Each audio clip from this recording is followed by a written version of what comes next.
buenos días. Es un placer recibirlos en esta primera edición de MBD Noticias. Saludo cordial a quienes nos siguen por Uniradio, la radio de la Universidad de la República, 107.7 de FM, por señal abierta, 6.1 por YouTube y por tvciudad.ui. Mucho frío esta mañana en estos momentos en Capital y ya vamos a repasar rápidamente el pronóstico del tiempo para las próximas horas. 1 grado es la temperatura que estamos viviendo o sufriendo en esta jugada. Así que bueno, en esta mañana. Les decimos que en esta jornada la máxima va a ser de 13 grados, la mínima fue de 0 grado. Vamos a ver, todavía hay posibilidades que el 0 llegue. Había varios departamentos con temperaturas bajo 0. Mañana sábado estará claro y algo nuboso, con periodos de nuboso y heladas. La mínima se espera de 1 grado para Montevideo, 14 la máxima. Y el domingo cubierto a nuboso con precipitaciones aisladas. Se espera una mínima de 4 grados y una máxima de 12. Pero les decimos que hay un aviso de ola de frío por el Instituto Uruguayo de Meteorología, que dice que comenzará el domingo 29 hasta el 1 de julio, es decir, hasta el martes 1 de julio. Esto porque irrumpe en el país una masa de aire de origen polar a partir del domingo 29 y se esperan temperaturas mínimas extremas entre -3 y 2 grados, mientras que las temperaturas máximas se ubicarán entre 9 y 12 grados. El domingo se espera un incremento de un viento de componente sureste en zonas costeras y este del país, por lo que se prevén temperaturas muy bajas y sobre todo bajas sensaciones térmicas. Y se continuará desde meteorología monitoreando la situación que de ser necesario se actualizará. Ahí vemos todo el país cubierto por este aviso, esta alerta meteorológica a partir entonces del domingo, a estar atentos para tomar las previsiones del caso. Y se decreta una ola cuando son al menos 3 días de bajas temperaturas, en este caso porque es una ola de frío polar. Igualmente es un placer esa imagen de la bahía que recién estábamos disfrutando con el sol saliendo allí en Montevideo, tímido, pero bueno, por lo menos a lo que es a la vista, alegra un poco, ¿no? Tenemos muchos temas para compartir con ustedes esta jornada de viernes. Uno de ellos tiene que ver con lo que surgió del Consejo de Ministros, el tercero de la administración Orsi, y el gobierno. Uno de los temas centrales que iba a analizar era qué pautas salariales va a presentar de cara al Consejo de Salarios. Así que definió un nuevo criterio de ajuste de salarios basado en franjas que va a privilegiar además los salarios más sumergidos. El próximo 3 de julio esta información y el lineamiento concreto se va a presentar en el Consejo Superior Tripartito, que dará comienzo a la discusión, la negociación del Consejo de Salarios. Vamos a hablar de tema cárceles porque el ministro del Interior, Carlos Negro, anunció 8 medidas tras salir de la Comisión del Parlamento, donde planteó la necesidad de tomar medidas urgentes para la situación carcelaria, especialmente en algunos de los módulos, en este caso del CONCAR, que ustedes recordarán que hace pocos días nada más fallecieron 4 personas privadas de libertad por un incendio intencional. Vamos a cambiar de tema porque el tema del frío, la alerta roja para personas en situación de calle sigue siendo tema. El Sistema Nacional de Emergencias informó que hay 1.299 personas ubicadas en refugios del país y han sido evacuadas de la calle 550 personas en todo el territorio nacional.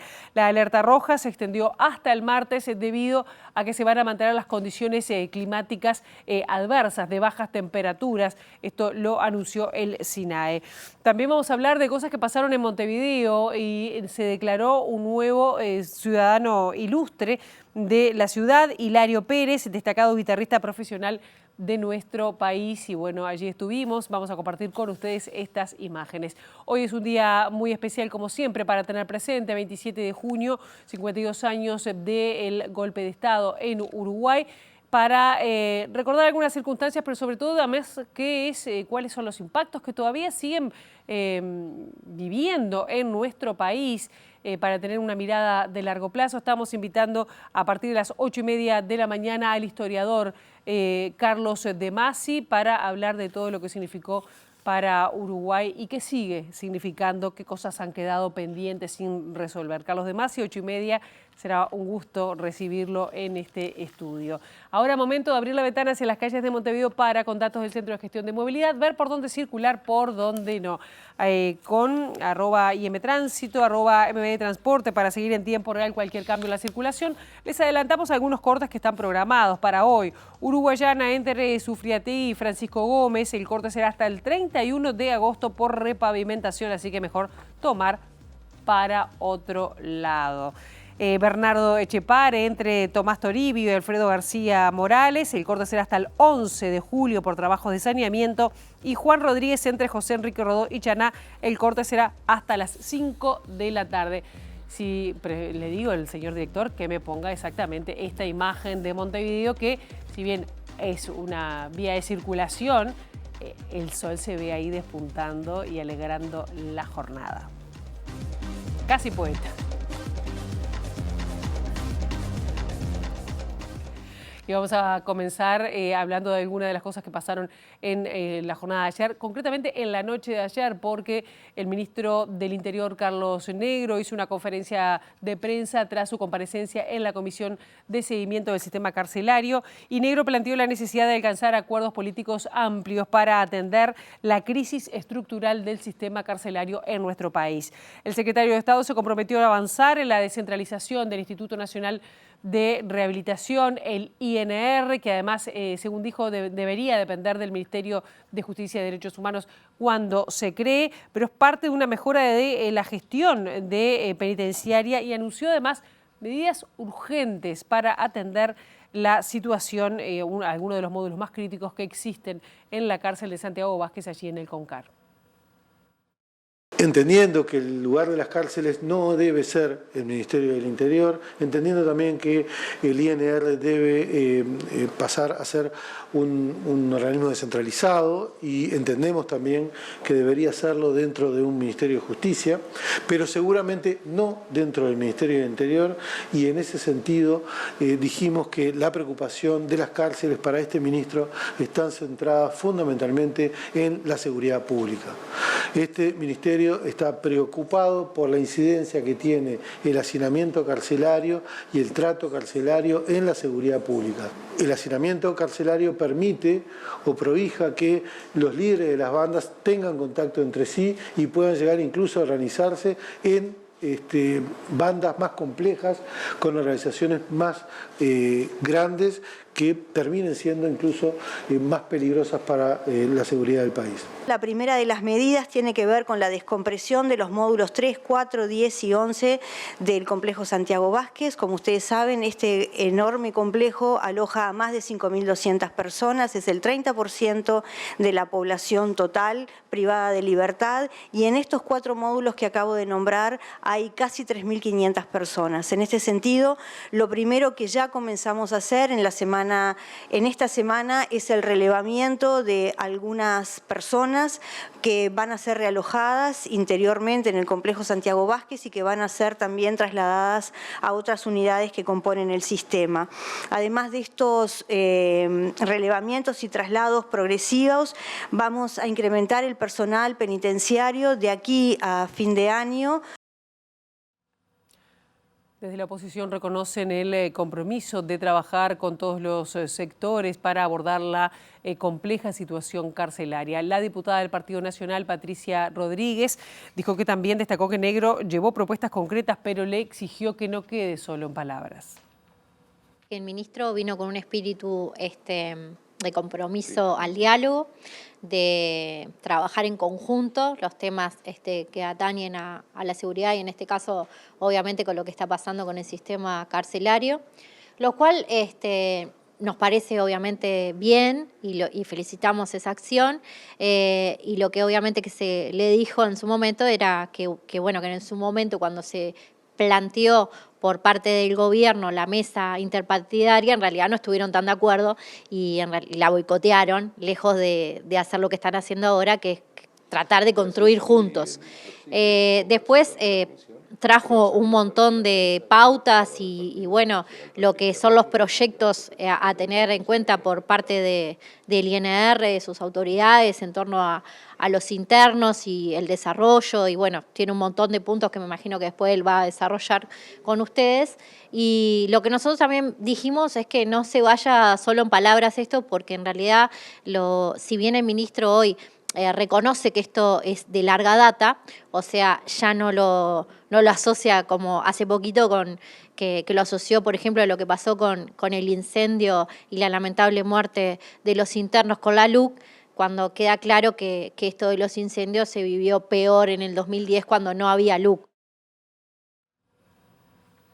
Representantes del sindicato policial le entregaron una carta al presidente de la República reclamando que se regularice la situación del 222, ese servicio extra que prestan los trabajadores policiales fuera de turno. Según destaca el sindicato, esta situación está afectando a más del 50% de los 33.000 efectivos que existen en el país.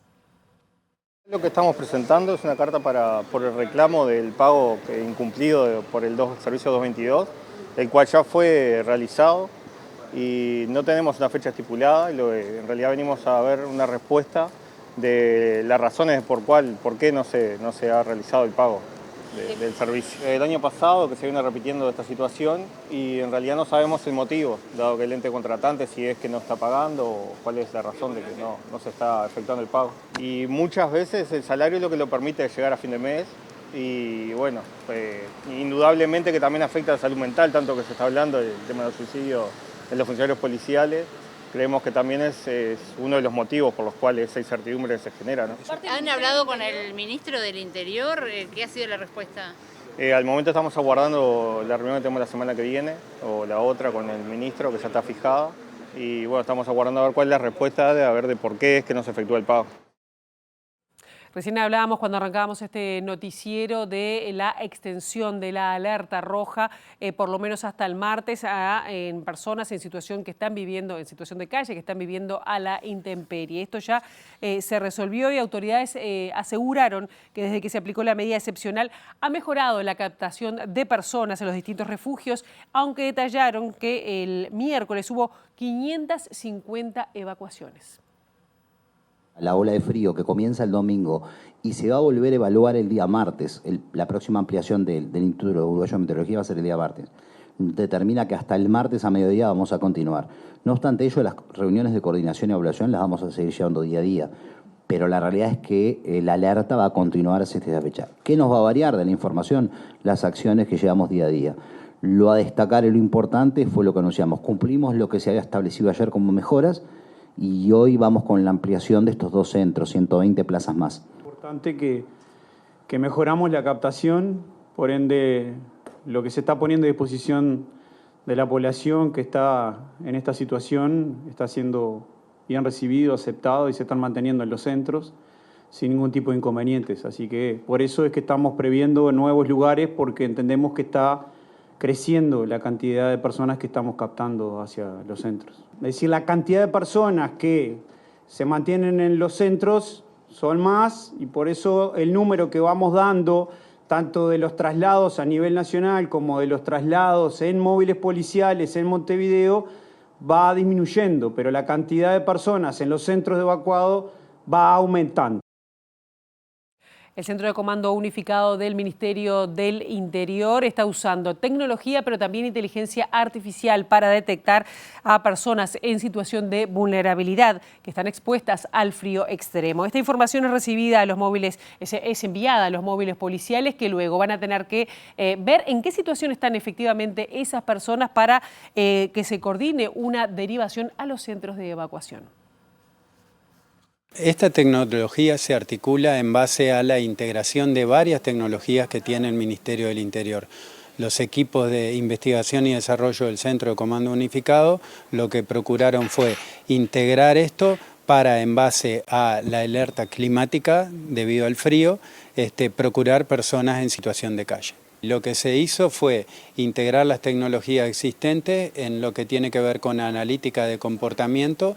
Entonces, lo que hace el sistema a través de la inteligencia artificial, detecta cuando una persona anda merodeando en un área previamente designada y ahí le manda la alerta al operador. En este caso específico tenemos lo que es la conducta de merodeo, que es una persona que está merodeando una zona, y después si esa persona se acuesta, esas dos conductas generan una alerta. Son muchas las conductas que podemos generar, pero en este caso concreto es una persona que está merodeando sobre una zona, que luego se acuesta. Esas dos conductas generan esa alerta que es la que nos da aviso que tenemos que mandar un móvil al lugar. Ahí ya se inicia lo que es todo el protocolo que está establecido. Hay que hablarla con ella, hay que darle noticia a lo que es el MIDES y las autoridades del Ministerio de Salud Pública, y bueno, se genera toda la cadena para llevar a esa persona a un refugio con la alimentación y el techo. Y otra de las cuestiones que ha surgido en estas últimas horas tiene que ver con la tramitación que la Dirección Nacional de Identificación Civil está tramitando las cédulas de identidad a personas que se encuentran en refugios y que no tienen este documento. El director nacional de Educación Policial, Henry de León, dijo a MD Noticias que las personas han sido adecuadas a la Escuela Nacional de Policía, reciben asistencia alimentaria y servicio médico las 24 horas y que además están bajo la custodia de personal del MIDES. La Policía Nacional, a través de la Dirección Nacional de la Educación Policial, está trabajando en un despliegue táctico operativo y aquí en el polideportivo, donde el día de ayer tuvimos una capacidad colmada de 140 plazas y actualmente tenemos 108 personas que están aquí recibiendo las 4 comidas. La Dirección Nacional de Identificación Civil estuvo hoy en la mañana haciendo el relevamiento y haciendo el trabajo propio que refiere a las cédulas de identidad, las que se van a entregar dentro de las 5 y las 20 horas a cada uno de los evacuados que se encuentran hoy aquí con nosotros. Estamos a disposición de la Dirección de la Policía Nacional y del SINAE y estamos trabajando en equipo y en forma coordinada y estaremos hasta que se disponga. ¿Y cómo es? Bien, el Poder Ejecutivo anunció que lo que tiene que ver con el próximo Consejo de Salarios, un ajuste salarial basado en franjas que va a privilegiar a los sectores con menos ingresos. Tras la sesión del Consejo de Ministros realizada en la tarde de ayer, el ministro de Trabajo y Seguridad Social, Juan Castillo, señaló que las pautas para la negociación colectiva para la 10ª ronda de consejos de salarios serán presentados en la primera instancia en el Consejo Superior Tripartito, que será el 3 de julio. No son franjas según la dinámica económica o productiva de la rama de actividad, sino que tiene los niveles salariales como tope. Hasta determinados niveles salariales se va a privilegiar el ajuste que van a tener todos en recuperación de la inflación, pero además determinada cantidad de puntos de crecimiento. Una segunda franja que tiene otras características, que parte de ese primer escenario hacia un escenario mayor, y que también va a tener números, en este caso distintos, y una tercera franja en donde están los salarios, en todo caso más altos, donde allí van a haber otro tipo de ajustes. Los criterios son esos, establecer esta vez niveles distintos, pero la marca de la diferencia va a estar en los niveles salariales, los niveles de ingreso en salarios nominales. Una vez terminado el Consejo de Ministros, Castillo también fue consultado sobre la propuesta de desindexación de salarios que generó polémica con el ministro de Economía y Finanzas. El ministro de Trabajo dijo que lo que se puede asegurar es que se podrá mantener el poder adquisitivo en todas las franjas. Con un periodo de 2 años que va a tener de duración esta primera etapa y con ajustes semestrales, van a haber correctivos que van a tener comportamiento distinto, pero si se logra todas las metas que nosotros trazamos, asegurar que efectivamente se mantiene el poder adquisitivo en todas las líneas. En algunas, obviamente, que vamos a dar prioridad para que se asegure un crecimiento. El presupuesto quinquenal seguirá por la idea de deuda prudente. Esto lo anunció el ministro de Economía y Finanzas, Gabriel Odone, quien dijo que además tendrá un tope de endeudamiento en 60% del producto debido a la necesaria consolidación fiscal ante un déficit que definió como impresentable. También discrepó con la propuesta del PIT-CNT de poner un impuesto de un punto porcentual al 1% más rico de la sociedad. La propuesta del PIT-CNT sostiene que hay evidencia contundente en relación a la posibilidad de utilizar este instrumento. Yo me permito decir que no conozco esa evidencia, posiblemente tenga que conocerla y entenderla, pero mi a priori, mi aproximación a estos temas es que la forma en la que uno resuelve problemas en materia de distribución de ingresos, en materia de desigualdad, tiene que ver esencialmente con política de gasto, y que no es la política tributaria la que esto resuelve. O'Donnell también dijo que el proyecto de ley de presupuesto se elaborará de manera de que los incrementos de ingresos y de gastos queden condicionados a que la deuda no supere el 60% del Producto Interno Bruto. Hay que converger a un nivel de deuda prudente que hoy está por encima. Eso requiere hacer una consolidación fiscal, dada la situación fiscal que esta administración heredó el periodo anterior, algo que ha quedado diametralmente claro en los últimos días, incluso ya ahora reconocido por analistas de absoluta independencia del sector privado. Supone que tenemos un resultado fiscal hoy que es 4% del PIB proyectado y que ese resultado de 4% del PIB es impresentable y hay que resolver eso. En el marco de los 5 años de gobierno tenemos que trabajar para que ese resultado fiscal sea el que es consistente con la regla cuya deuda prudente está fijada en un tope de 60%. Eso. El gobierno uruguayo emitió 2 bonos de deuda en francos suizos por el equivalente a unos 400 millones de dólares. El ministro de Economía, Gabriel O'Donnell, destacó la importancia de abrir nuevos mercados como fuentes de financiamiento y destacó las bajas tasas de interés de la operación.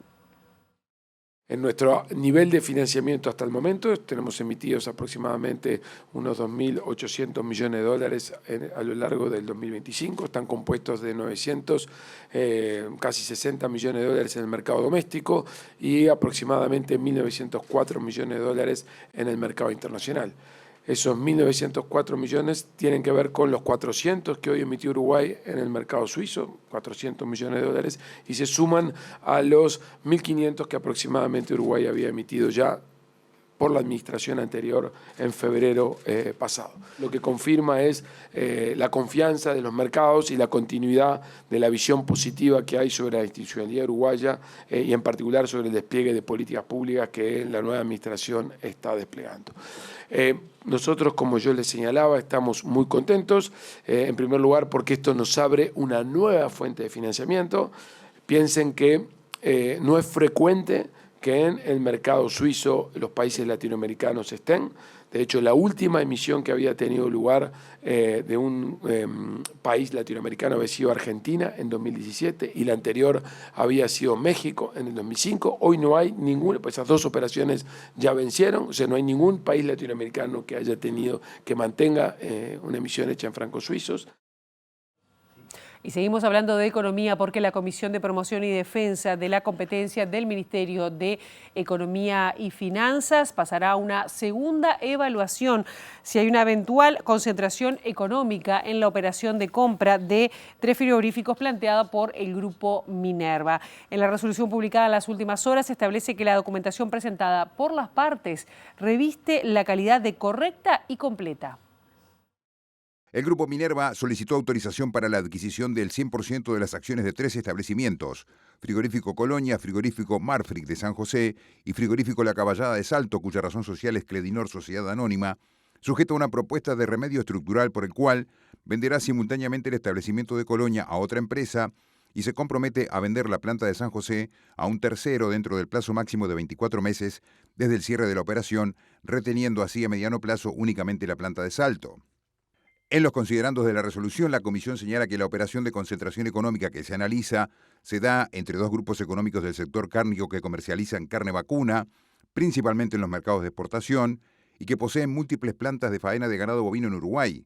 Concretamente, Minerva, el grupo comprador, posee en la actualidad 4 de las principales plantas frigoríficas del país: Frigorífico Carrasco, Pool Sociedad Anónima, Frigorífico Canelones y Brides & Packers Uruguay BPU.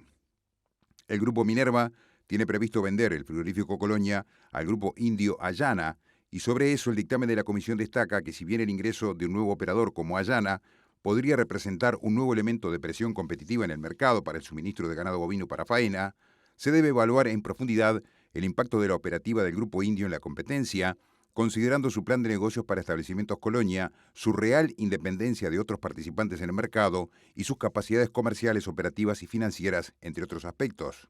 Señala la resolución que se debe profundizar en el análisis de los efectos del ingreso de Ayana al mercado de captación de ganado bovino como elemento que puede mitigar riesgos concretos a la competencia generado por un mayor poder de compra en el mercado de ganado vacuno para faena, con potenciales efectos distorsivos en la estructura productiva y posibles afectaciones a la competencia en términos de precios, accesos a mercados, inversiones específicas, etc. El líder de Cabildo Abierto, Guido Manini Ríos, hizo un balance de lo que ha sido esta gestión hasta el momento de la presente administración, que tiene gusto a poco y además no ha solucionado los grandes temas del país. También dijo que todavía no se puede hacer una evaluación definitiva. Con gusto a poco, con gusto a poco. Creo que todavía no es tiempo como para hacer evaluaciones definitivas, pero me parece que los grandes temas de la gente siguen esperando soluciones, ¿no? El tema de la seguridad pública, yo no veo soluciones, creo que, es más, estamos en un proceso de agravamiento permanentemente en los temas de políticas de drogas. Yo soy muy crítico de lo que se ha llevado adelante y creo que hay muchísima gente que está esperando soluciones, muchas familias que están siendo destrozadas por el flagelo de la droga, que esperan respuestas, políticas o leyes que contribuyen a debilitar la familia o a debilitar determinado relacionamiento, criminalizando a veces al hombre. Manini Ríos habló sobre el futuro de la coalición multicolor, dijo que han tenido grandes diferencias y reclamó que el funcionamiento del conglomerado necesita cambios. Yo no auguro ni descarto nada para el 29, puede haber acuerdos electorales, puede haber, puede no haberlo, pero todo depende de la dinámica política que es muy variable y yo honestamente creo que tiene que haber cierta maduración, parte en grandes temas que nosotros permanentemente hemos hecho propuestas y hemos quedado totalmente de lado a veces se llevó con otros criterios la política y bueno, creo que tiene que haber cambios para que se pueda reeditar una coalición como fue la del año 19. La Junta Nacional de Drogas presentó ayer los lineamientos de la estrategia de drogas 2026-2030 y puso en marcha una consulta pública de cara al proceso de participación ciudadana justamente para su construcción. Gabriel Rossi, quien es secretario de la Junta Nacional de Drogas, detalló las acciones que desarrolla el organismo en el marco de la alerta pública de color rojo que está vigente para personas en situación de calle. Nosotros tenemos lineamientos vinculados al sistema, a generar un sistema nacional de prevención. Un sistema general de prevención quiere decir que no toda charla es prevención en drogas. Tratar de entender que generar prevención en drogas es muchas veces generar un proyecto que esté evaluado y que se haga lo que se plantea que se quiere hacer. Hay muchas buenas intenciones, pero a veces no son preventivas. En la misma línea, en el tema del tratamiento, no toda acción necesariamente es un tratamiento en drogas, tener parámetros, protocolos para que esto sea avalado, tanto en el ámbito público como en el ámbito privado. O sea, que tengamos para que se entienda, un paraguas de atención que dé cuenta de un sistema integrado del país en relación a este tema. ¿Cuál es la función que cumple la Secretaría en concreto en el Plan Invierno? La Secretaría en concreto en el Plan Invierno estamos coordinando con el SINADE, estamos coordinando con el MIDES y el Ministerio del Interior en brindar. En este momento estamos brindando la posibilidad de 6 duplas que van a trabajar específicamente en los centros de puertas abiertas. Ayer se abrieron 3, se había abierto el primer día 1, así que hay 4 abiertos y allí van a funcionar duplas vinculadas al tema drogas para asesorar, para ayudar y para mejorar la situación para estas personas, para que además se puedan viabilizar rápidamente, si es necesario, tratamientos al respecto. La llegada de los fríos hace temer del aumento de intoxicaciones por monóxido de carbono, es decir, por el gas de las estufas.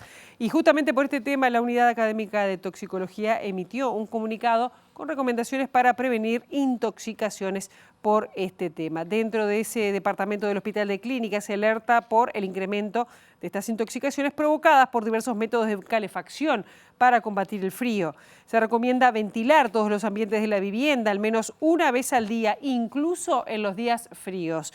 Revisar periódicamente estufas, calefones, calderas, chimeneas por personal especializado. No usar hornallas ni hornos a gas para calefaccionar ambientes. Asegurarse que los calefones a gas estén instalados fuera del hogar. Evitar el uso de braseros o estufas de leña en lugares cerrados sin ventilación. No dejar artefactos de combustión encendidos durante la noche mientras se duerme. Y también desde la Unidad de Toxicología se aclara que el monóxido de carbono es un gas incoloro, inodoro e insípido, por lo que su presencia no puede ser detectada por los sentidos. Los síntomas iniciales son dolor de cabeza, mareos, náuseas, vómitos, somnolencia, confusión que pueden confundirse con una gripe o un malestar general. Ante cualquier sospecha de intoxicación, ventilar inmediatamente el ambiente, apagar los artefactos, evacuar el lugar y consultar de urgencia al médico.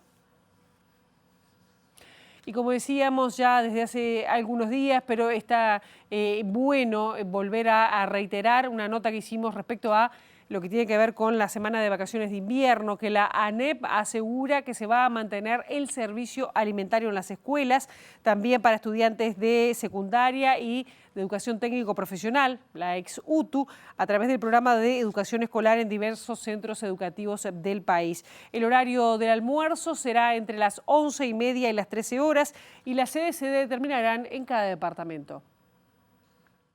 Tratamos de que allí no solamente se ofrezca alimento, sino que además se eduque en alimentación saludable, en convivencia, en aprender a compartir espacios, tiempos, habilidades. O sea que entendemos que es un espacio que trasciende mucho más allá de lo que es la alimentación. Las inscripciones se realizan en cada una de las escuelas sedes. Las escuelas están publicadas en la página, luego las personas que decidan que van a acceder a ese servicio deberán pasar por la escuela y anotar a sus hijos. En este momento tenemos más de 200.000 niños y adolescentes, porque en un principio atendíamos solamente a la población escolar y ahora estamos atendiendo también a alumnos de educación media. Crisol dispuso 2 nombres para integrar la Institución Nacional de Derechos Humanos ante las 2 vacantes que están en estos momentos, la renuncia de Wilder Tyler y Bernardo Leñani. La ex jueza Mariana Mota y la docente e investigadora de la Universidad de la República, Mariana Achugar, son los 2 nombres propuestos por este colectivo que agrupa a presas, expresas y expresos políticos.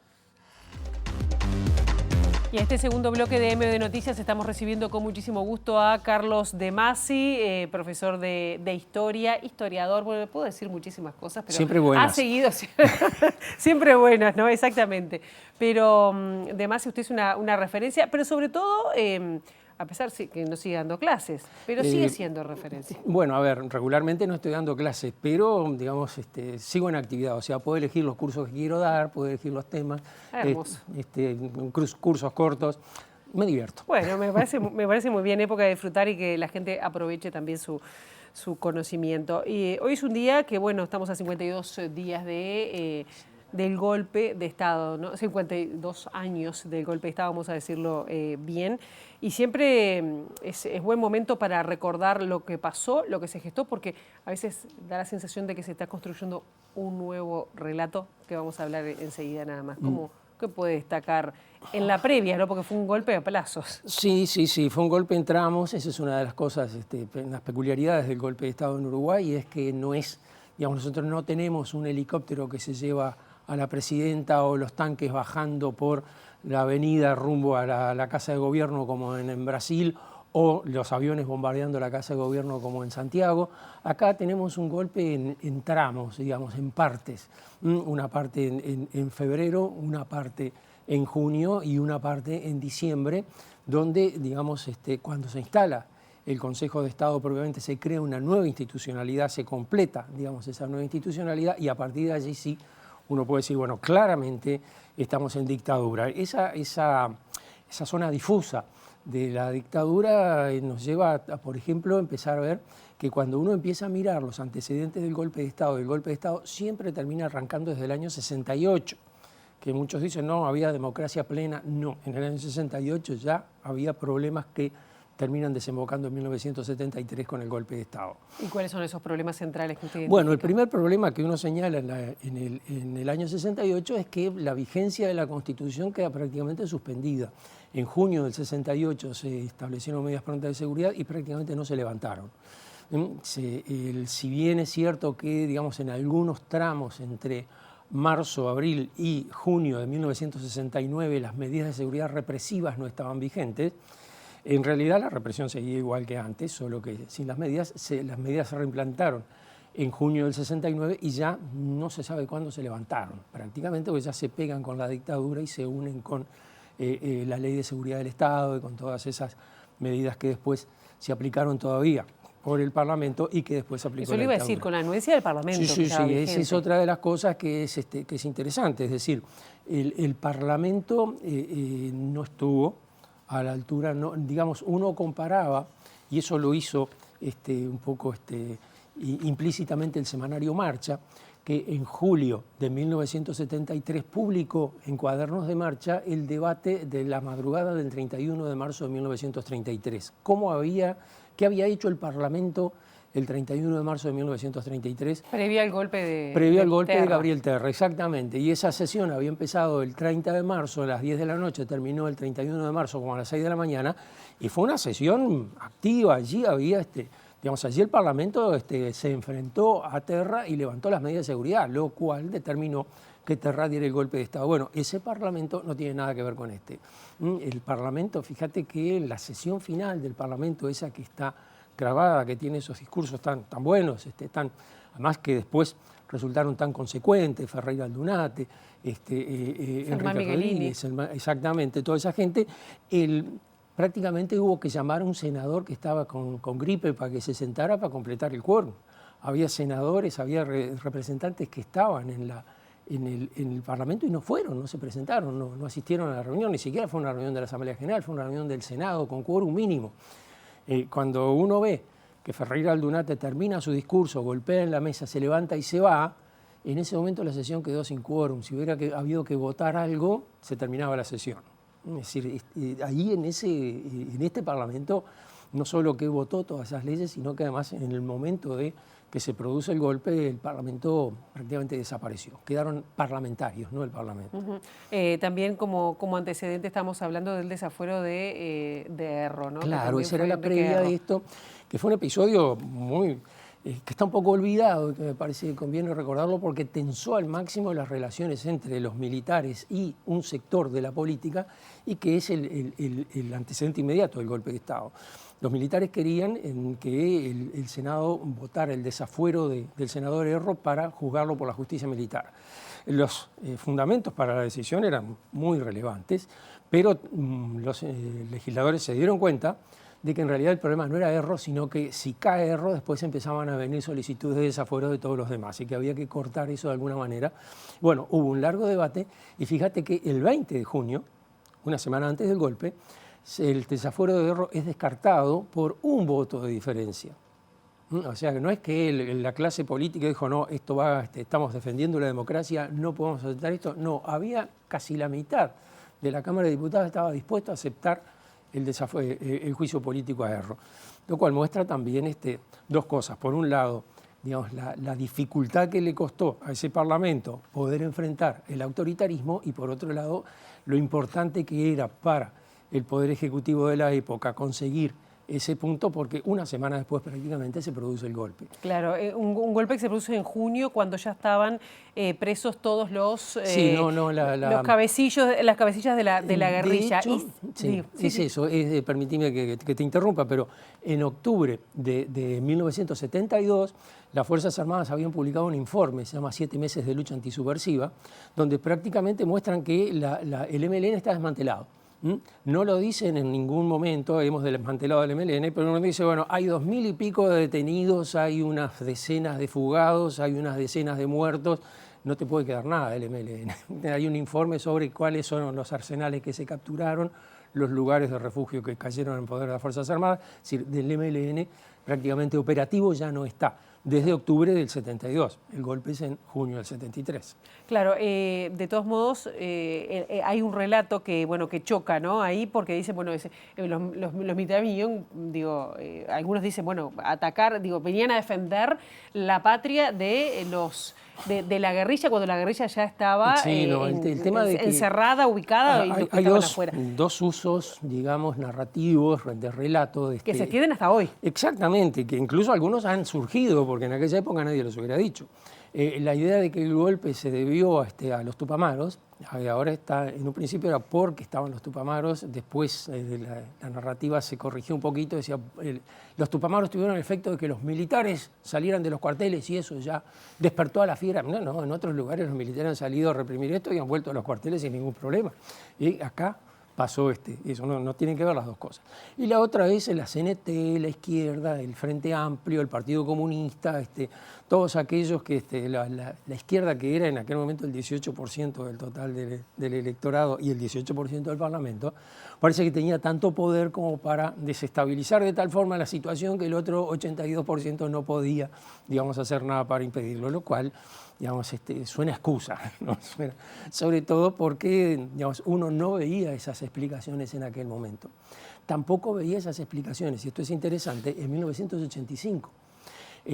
Luis Eduardo González hizo su tesis de doctorado sobre la democracia uruguaya, hizo unas entrevistas a los legisladores electos en 1984, que asumían en el 85, y la inmensa mayoría de ellos decían que la causa del golpe de Estado había sido el comportamiento de la clase política, que era lo que estaba en el sentido común de la época. Lo que te decía hace un rato, cómo se comportó el Parlamento, las leyes que votaba, sus ausencias cuando tenía que tomar decisiones importantes, la vigencia de las medidas de seguridad sin que la Asamblea General tomara posición sobre ellas, cuando se supone es la que tiene que decir. Bueno, todo el mundo entendía en 1985, todavía, cuando ya había años del golpe de Estado, que la clase política era la principal responsable.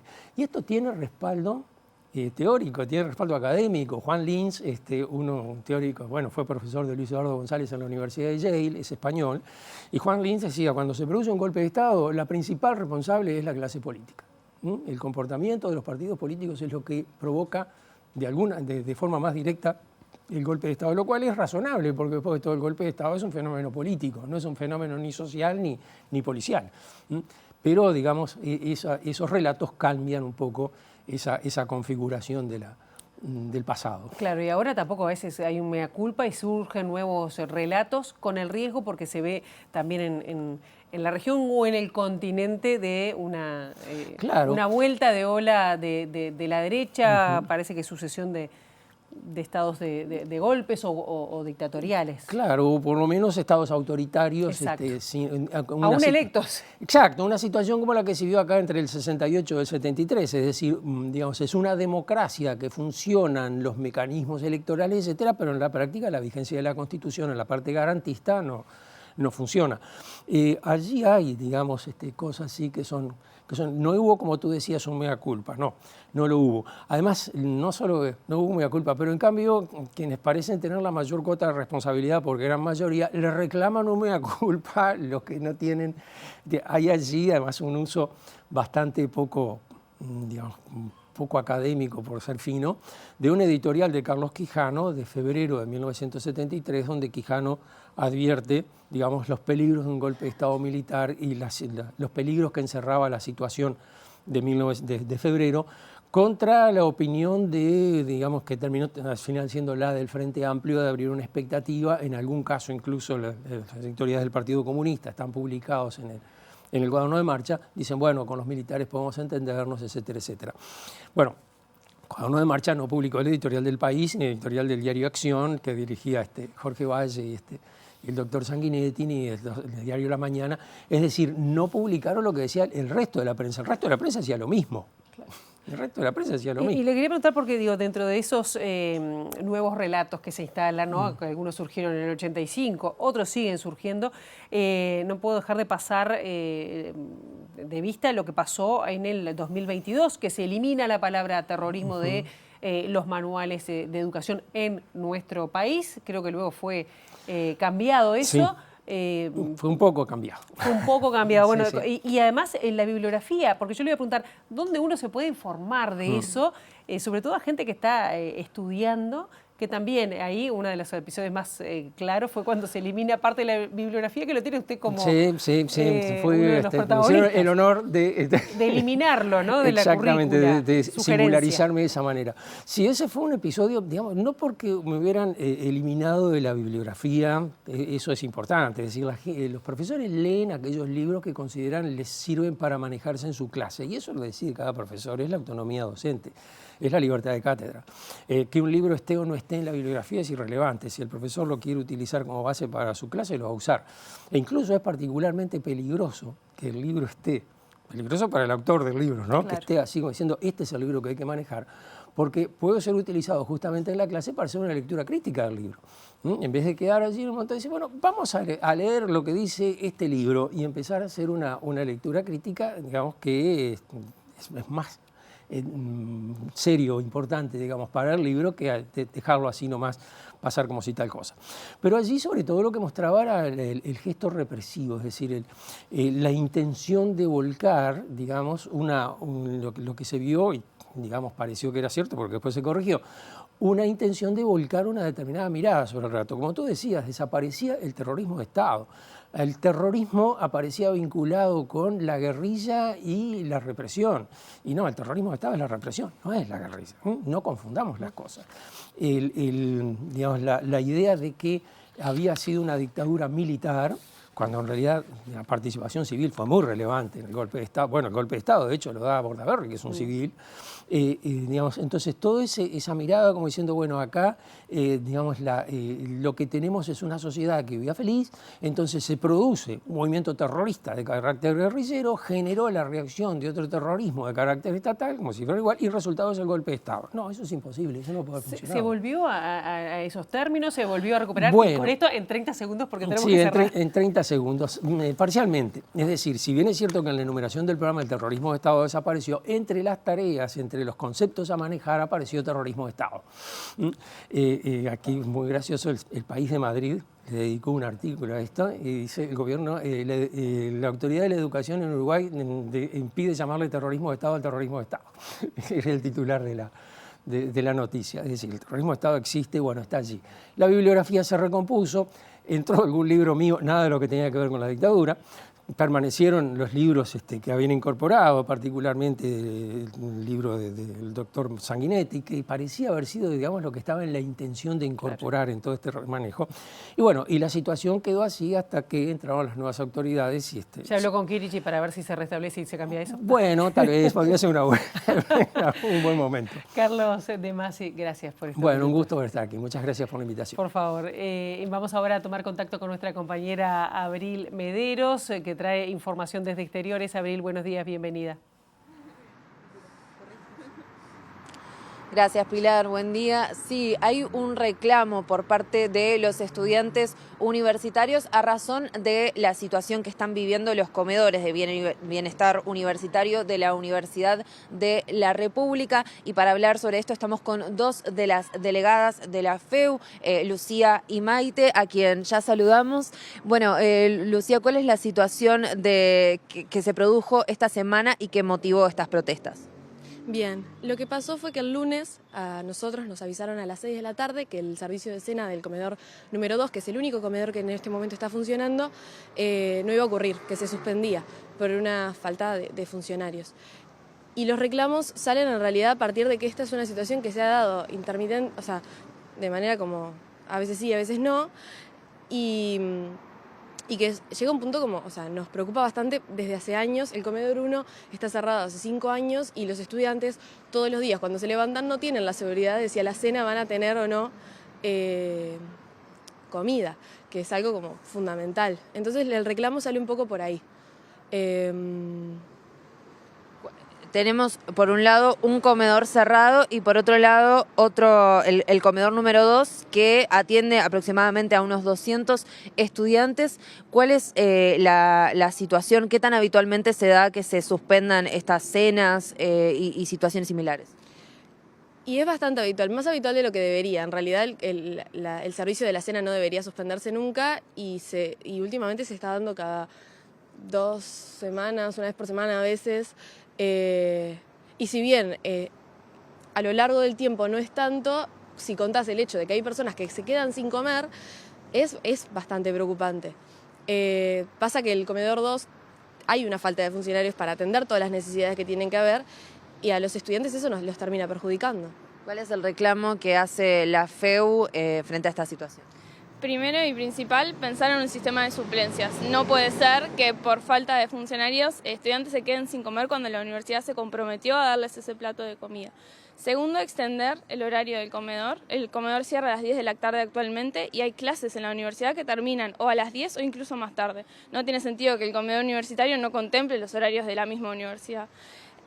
Además, pensamos en un equipo multidisciplinario que esté asesorando y pensando el comedor, el funcionamiento, no solo la comida. Actualmente las nutricionistas, hay 2 nutricionistas que se hacen cargo de los platos, sino el ambiente. Pensamos en trabajadores sociales, en psicólogos que puedan acompañar todo este proceso.